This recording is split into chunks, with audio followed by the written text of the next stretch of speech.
Hot Book is a project that we made for secondary schools for children of around 12. And the idea is that the school has been sent a lot of digital literature back from the future.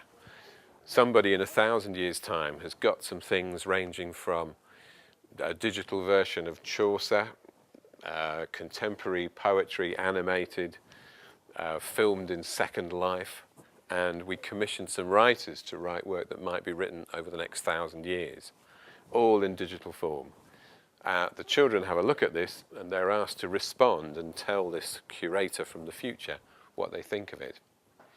It works very well with, I suppose, the children who are most attracted to screens, who are less comfortable reading books. They're slightly frightened of the canon of literature, but it's second nature for them to look at films and respond to them. And in that setting, I think they can cope with much more difficult literature than you might expect, because it sits alongside, the sort of language of science fiction, really, and a difficult kind of language that they're very used to coping with. The Book Start scheme is absolutely wonderful, and because, amazingly, if you give an 8-month-old child a book, they know what it is, they know how to open it up, and they love it. They love looking at the words and the pictures. They get the idea. If they're not introduced to books at that age, then they become alien concepts later on. A baby quite literally chews on a book in exactly the way that we hope people will chew on good words all through their lives. So it's a very, very exciting way to change people's lives at the earliest stage. I think men have a really important role in reading to babies, actually.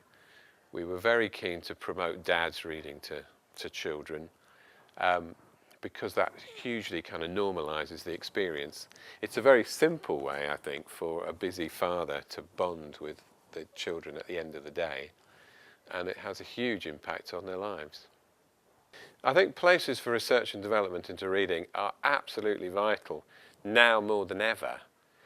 In some ways, the conventional need for a room full of books, which used to be something that gave us access to what we didn't have in the rest of our lives. Well, with a laptop, for instance, you have access to a huge library of information to read, but you want a place to take that and share that with other people and be given some guidance on how to make your way through that in a creative and interesting way.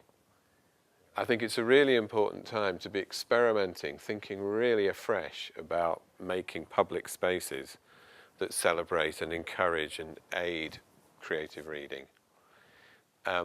It's a more difficult, more challenging thing to do than it has been in the past, and for that reason, very, very important.